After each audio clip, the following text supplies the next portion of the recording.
بسم اللہ الرحمن الرحیم۔ السلام علیکم۔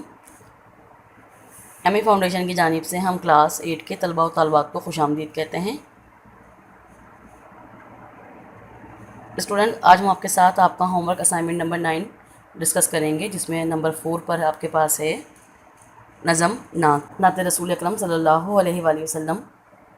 جیسا کہ آپ سب جانتے ہیں کہ نعت اس نظم کو کہتے ہیں جس میں آپ صلی اللہ علیہ وآلہ وسلم کی تعریف و توصیف بیان کی جائے، آپ کے اوصاف کا ذکر کیا جائے۔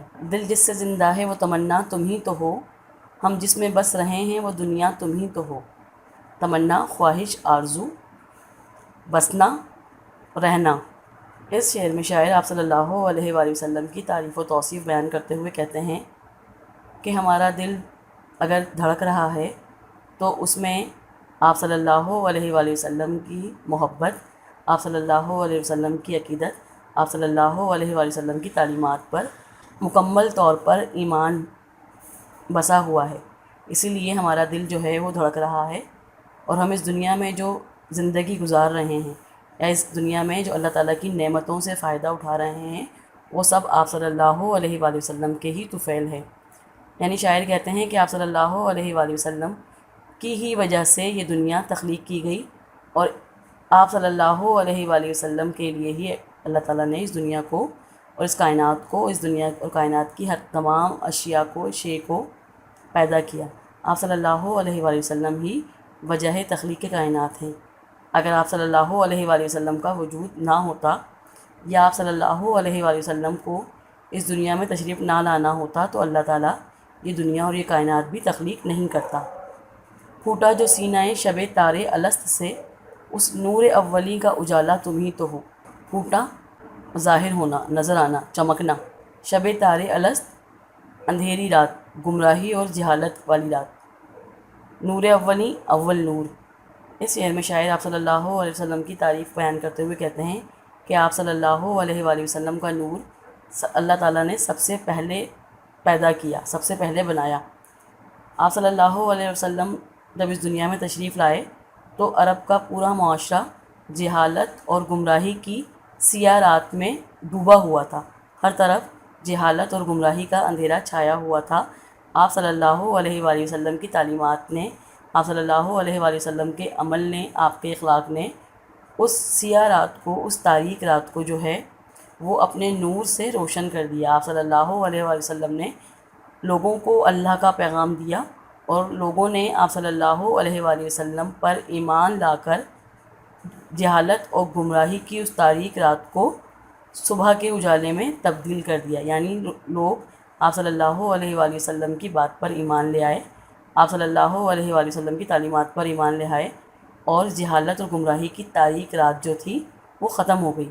آپ صلی اللہ علیہ وسلم کے نور نے عرب کے پورے معاشرے کو روشن کر دیا۔ آپ صلی اللہ علیہ وسلم کی تعلیمات نے عرب کے پورے معاشرے کو جگمگا دیا۔ سب کچھ تمہارے واسطے پیدا کیا گیا، سب غایتوں کی غایت اولا تم ہی تو ہو۔ اس شعر میں شاعر آپ صلی اللہ علیہ وسلم کی تعریف بیان کرتے ہوئے کہتے ہیں کہ اللہ تعالیٰ نے آپ صلی اللہ علیہ وآلہ وسلم کے لیے ہی یہ دنیا تخلیق کی۔ اس دنیا کو پیدا کرنے کا مقصد، اس دنیا کو پیدا کرنے کی ضرورت صرف یہ تھی کہ آپ صلی اللہ علیہ وآلہ وسلم نے اس دنیا میں تشریف لانا تھا۔ آپ صلی اللہ علیہ وآلہ وسلم اللہ تعالیٰ کے محبوب نبی ہیں، اور اللہ نے اپنے محبوب نبی صلی اللہ علیہ وآلہ وسلم کو اس دنیا میں بھیجنے کے لیے ہی اس دنیا کو تخلیق کیا۔ آپ صلی اللہ علیہ وآلہ وسلم کے لیے ہی کم و بیش 1,24,000 پیغمبر اس دنیا میں تشریف لائے، جنہوں نے اللہ کی حمد و ثنا، اللہ کے پیغام کے ساتھ ساتھ اپنی اپنی قوموں اور اپنی اپنی امتوں کو یہ پیغام بھی دیا کہ آپ صلی اللہ علیہ وآلہ وسلم اللہ تعالیٰ کے آخری نبی ہیں۔ آپ صلی اللہ علیہ وآلہ وسلم کے بعد کوئی نبی نہیں آئے گا۔ آپ صلی اللہ علیہ وآلہ وسلم خاتم النبیین اور ختم مرسلین ہیں۔ آپ صلی اللہ علیہ وآلہ وسلم کے لیے ہی یہ دنیا، یہ کائنات تخلیق کی گئی۔ جلتے ہیں جبرائیل کے پر جس مقام پر، اس کی حقیقتوں کے شناسا تم ہی تو ہو۔ اس شعر میں شاعر واقعہ معراج کی طرف اشارہ کرتے ہیں کہ آپ صلی اللہ علیہ وآلہ وسلم جب جبریل امین کے ساتھ اللہ تعالیٰ کی دعوت پر عرش پر پہنچے تو ایک مقام آیا سدرۃ المنتہا۔ جہاں پر جا کر جبریل امین نے آپ صلی اللہ علیہ وسلم سے فرمایا کہ اس سے آگے جانے کی مجھے اجازت نہیں ہے، اگر میں ایک قدم بھی آگے بڑھا تو میرے پر جل جائیں گے۔ یعنی اس سے آگے آپ صلی اللہ علیہ وآلہ وسلم نے اکیلے ہی سفر کرنا ہے اور اپنے رب سے ملاقات کرنی ہے۔ تو شاعر کہتے ہیں کہ جبریل امین جو اللہ تعالیٰ کے سب سے مقرب اور سب سے بڑے فرشتے ہیں، ان کی بھی ایک حد مقرر ہے جس حد سے وہ آگے نہیں جا سکتے، لیکن آپ صلی اللہ علیہ وآلہ وسلم اللہ تعالیٰ کے محبوب نبی ہیں، اس لیے آپ صلی اللہ علیہ وآلہ وسلم ان تمام حقیقتوں سے آشنا ہیں جن سے اللہ تعالیٰ نے آپ صلی اللہ علیہ وسلم کو آشنا کرنا چاہا۔ آپ صلی اللہ علیہ وآلہ وسلم نے شب معراج دونوں جہانوں کی سیر کی اور اللہ تعالیٰ کا دیدار کیا۔ یہ شرف آپ صلی اللہ علیہ وآلہ وسلم کے علاوہ کسی بھی نبی کو حاصل نہیں۔ آپ صلی اللہ علیہ وآلہ وسلم اللہ تعالیٰ کے محبوب ترین نبی ہیں۔ گرتے ہوں کو تھام لیا جس کے ہاتھ نے، اے تاجدار یثرب و بطحہ تم ہی تو ہو۔ گرتے ہوئے یعنی گمراہی میں مبتلا، برائیوں میں مبتلا لوگ۔ تاجدار تاج والا بادشاہ یعنی آپ صلی اللہ علیہ وآلہ وسلم۔ یثرب مدینہ منورہ کا پرانا نام، بطحہ مکہ مکرمہ کا نام۔ اس شعر میں شاعر آپ صلی اللہ علیہ وآلہ وسلم کی آمد سے پہلے عرب کا ذکر کرتے ہوئے کہتے ہیں کہ عرب کا معاشرہ آپ صلی اللہ علیہ وآلہ وسلم کی آمد سے پہلے برائیوں اور گمراہی میں مبتلا تھا۔ دنیا کے تمام برے کام اور گناہ ان میں موجود تھے اور وہ صدیوں سے جہالت اور گمراہی کے اندھیرے میں بھٹک رہے تھے۔ آپ صلی اللہ علیہ وآلہ وسلم نے اپنی تعلیمات کے ذریعے ان کو برائیوں سے روکا، تباہی کے منہ میں جانے سے روکا۔ آپ صلی اللہ علیہ وسلم نے ان کو اللہ تعالیٰ کے واحد و یکتا ہونے کا پیغام دیا کہ اللہ تعالیٰ ہی ہمارا خالق و مالک ہے اور ہمیں لوٹ کر اسی کی طرف جانا ہے اور اسی کی عبادت کرنی ہے۔ شاعر کہتے ہیں کہ آپ صلی اللہ علیہ وسلم مکہ اور مدینہ دونوں کے تاجدار ہیں۔ آپ صلی اللہ علیہ وآلہ وسلم تمام جہانوں کے لیے رہبر و رہنما بن کر اس دنیا میں تشریف لائے۔ دنیا میں رحمت دو جہاں اور کون ہے، جس کی نہیں نظیر وہ تنہا تم ہی تو ہو۔ شعر میں شاعر آپ صلی اللہ علیہ وآلہ وسلم کے لقب رحمت دو جہاں کو بیان کرتے ہوئے کہتے ہیں کہ آپ صلی اللہ علیہ وآلہ وسلم کے علاوہ دنیا میں کون اور ہے جو رحمت بن کر آیا۔ آپ صلی اللہ علیہ وآلہ وسلم کو اللہ تعالیٰ نے رحمت للعالمین بنا کر بھیجا، یعنی تمام عالم کے لیے رحمت، اس جہاں کے لیے بھی اور اس جہاں کے لیے بھی۔ آپ صلی اللہ علیہ وآلہ وسلم دونوں جہانوں کے تاجدار ہیں اور دونوں جہانوں کے لیے رحمت بن کر آئے۔ آپ صلی اللہ علیہ وآلہ وسلم کی مثال دنیا میں نہیں ملتی۔ آپ صلی اللہ علیہ وآلہ وسلم اپنی ذات و صفات میں یکتا و بے نظیر ہیں۔ اللہ تعالیٰ نے آپ صلی اللہ علیہ وسلم کے جیسا تو کیا، آپ صلی اللہ علیہ وآلہ وسلم کا سایہ بھی پیدا نہیں فرمایا۔ شاعر کہتے ہیں کہ آپ صلی اللہ علیہ وآلہ وسلم اللہ کے بعد وہ واحد ہستی ہیں جس کی نظیر دنیا میں کہیں نہیں ملتی۔ آپ صلی اللہ علیہ وآلہ وسلم خاتم النبیین ہیں، نہ آپ کے بعد کوئی نبی آیا ہے اور نہ آپ کے بعد کوئی نبی آئے گا۔ اللہ تعالیٰ نے رسالت اور نبوت کے دروازے آپ صلی اللہ علیہ وآلہ وسلم کی ذات اقدس پر بند کر دیے۔ آپ صلی اللہ علیہ وآلہ وسلم ہی خاتم النبیین ہیں۔ جی اسٹوڈنٹس، آپ کا weekly home work assignment number 9 ہے، اس میں آپ کے پاس چیپٹر نمبر 4 یعنی نظم نعت ہے۔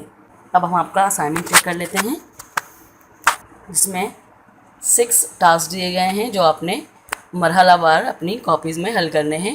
ٹاسک نمبر 1 نظم نعت کی ریڈنگ کریں، کتاب کا صفحہ نمبر 4۔